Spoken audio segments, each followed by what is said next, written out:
we had to climb up there into the position. First day, well, I was getting up there, like when we were on our way up. We had all these South Korean troops, and everybody just rushed through us. We're on our way up, and we just couldn't figure. There must be something wrong here, you know. Our guys on our side are running back through us, like they lost their command, and they were just all mixed up, and just highballing it. And we're on our way up, so we figured, well, something's wrong. But we were a good junkie bunch, so and well trained as far as that goes. A lot of people say untrained bums, but we weren't really. A lot of the guys were from the Second World War and everything else in there, you know. So any of the younger guys or that, they always followed what they do. So it was, the experience was there really. Carried on from there, it was up and down, and we up and down hills all the time, and lived on rations all the time. We never had no kitchen or nothing, and it was just strictly rations. And if they brought us out for a rest for a few days and then take us back in, then you would get a hot meal, but that was the only deal that you ever got. And then the rest was, we lived on sea rations, see? And so we got kind of used to wieners and beans and that kind of stuff. So it was, and we used canned heat, a small can about the size of, about that size. You see, it was just a small round, and it was a bake, like a little cake in it that you lit, and then it run, and we used to punch a hole in our sea rations, and then set it on there and warm them up, and so we could have a warm deal. Unless we happened to be on the south side of the hill, where in the daytime, where we could make a little fire with no smoke, then we would be able to warm our canned rations against the fire, and we'd punch a hole in them so they wouldn't blow up. And so that was the way we ate all the time. And we just went over one hill after the other and down through, and we went all the way up into North Korea.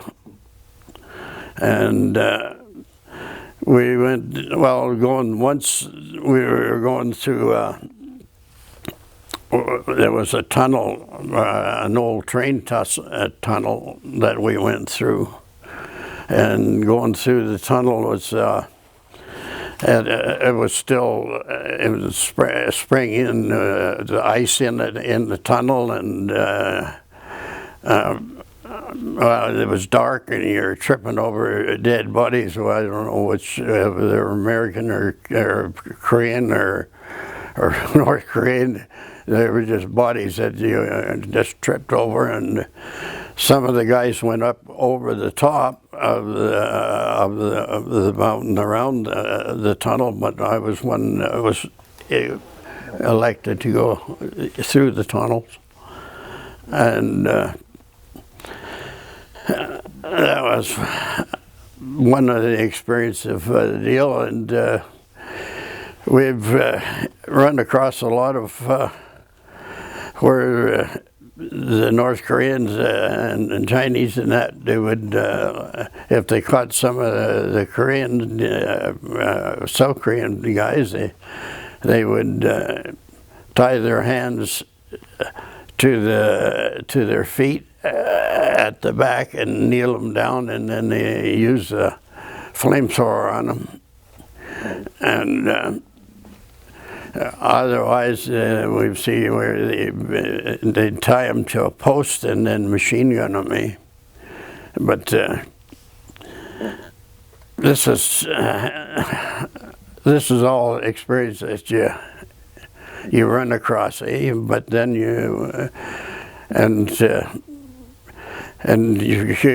on our way up, if you couldn't get them out of, ones out of a bunker that were buried right in the bunkers there, we would, if we couldn't get them out with a grenade or that, we would call in the Air Force, and they'd come down with the napalm, and just swoop down and napalm them on.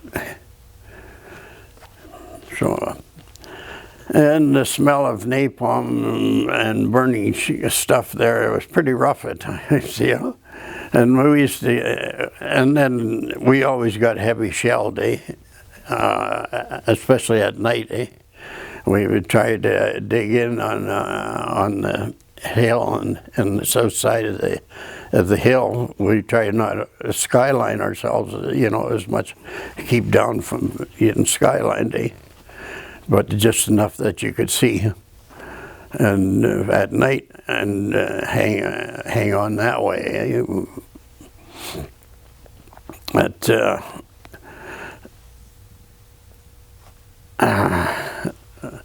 so then we were, when we were up there, and then they wanted to start the peace talks, then they withdrew us back, all the way back to the 30th parallel, and then we had to dig in and then lay the mines out in front and barbed wire. And then we would run patrols out into no man's land and back and forth at night, and just to cause problems, let them know we're there. But they also let us know they were there too. The one night they came in and they dug out our mines and laid them out like they were there for inspection. Colonel Stone, I always remember him because he's a rough guy. And I remembered him saying the night, he said, we're Canadians. He said, we'll stand here. And he said, we're Canadians. We're not going to give an inch of the ground, and we'll stand here regardless, you know. We were up the hill, going up the hill, and I was in a lead section, but B.B. Brown was ahead of me on the lead, and he was quite a joker, He was just kidding around, and B.B. says, well, you guys better spread out up here. Somebody could get hurt around here, you know. And so we just separated apart a bit, and there was a spat noise, and BB got it right in the chest, and but then you never know how they make out, you know. Like we figured, well, you know, we'll be all right, but that was, you know, he got it pretty good. So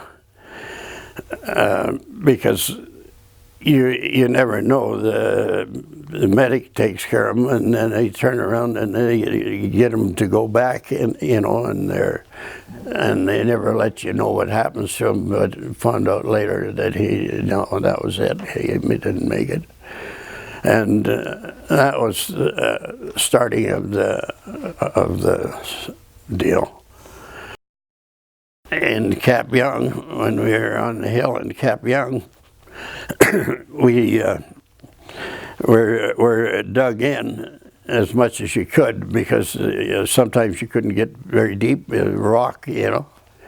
but you get as much in of a homemade as you could. So, or else their burial deals were mounds that they used to bury their people sitting up facing the sun, and then they'd make a round mound about 4 feet high over top of their bodies, see? And so there's lots of those up in the hills, so you get pretty good protection too, and so that was good. And at Kapyong, well, we had there was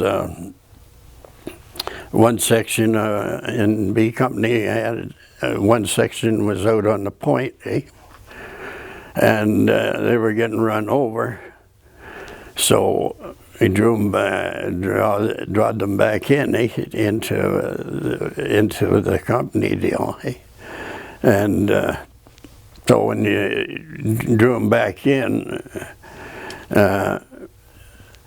we lost 2 guys there on the point. So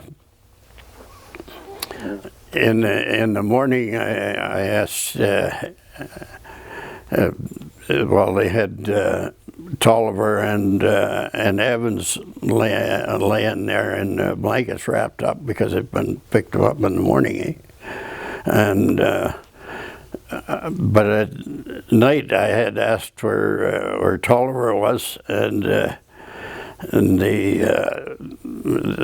one said to me, he said, well, Tolliver went out to get Evans. Tolliver came in, but he went back out to get Evans because Evans was hit with a machine gun in the legs, and couldn't make it. And his legs are shot off. So Tolliver went back out, but so my buddy Tolliver, when he came back in, well, they brought them both back in the morning, and Tolliver's throat was slit, But Tolliver is never mentioned in none of these deals. Evans is always mentioned, but Tolliver is never mentioned, and he's the one that went out back out to get Evans, And I think it's only right that I mention my buddy. You're dug in, but the shelling, we got a lot of shelling at first, and then they kept sending in little by little, And some of the ones that would come in at first, they'd send some people in that wouldn't. They were civilians, I guess, without weapons and that, and stuff like that. And then later on, and then another bunch would come in with weapons and that, And then so it was.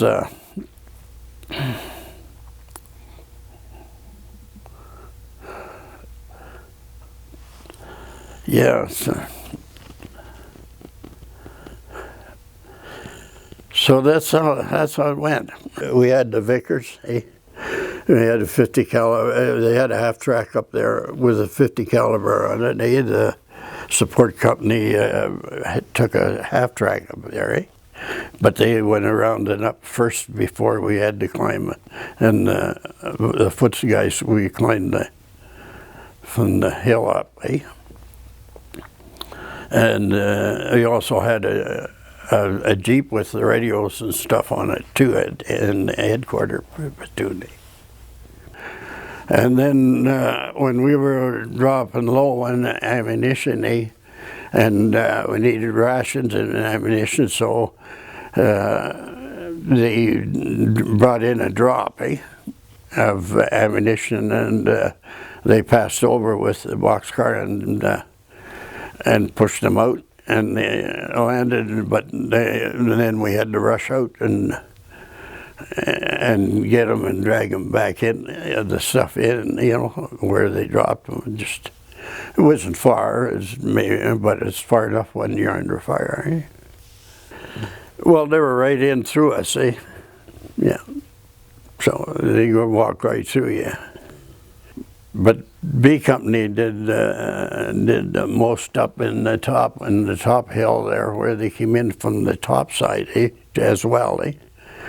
Because they surrounded us completely, eh? But down in B Company took the run across on the point there for a while. B Company actually called in the strike, and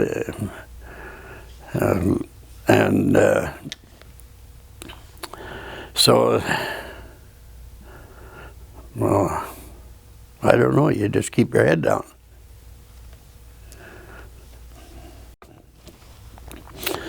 It was coming in pretty heavy, so we were bent down in the trench, and it was with Brownie, Eugene Brown, and I was laying on top of Brownie, and something hit me in the back of the neck, and it was all wet, and I felt it, and I said to Brownie, "Oh shit, Brownie, I'm hit." And he said, "Where?" And I said, "In the back of the neck." And he felt, and he said, "Ah, shit," he said, "that's mud." It's just a chunk of mud, you know. But yeah. There's not much to see because all the trees are blowing off anyway with shells or napalm is burned. You know, it's just all burnt up land anyway. Today, when you see it, it's all beautiful forest and trees and green, and it's beautiful up there.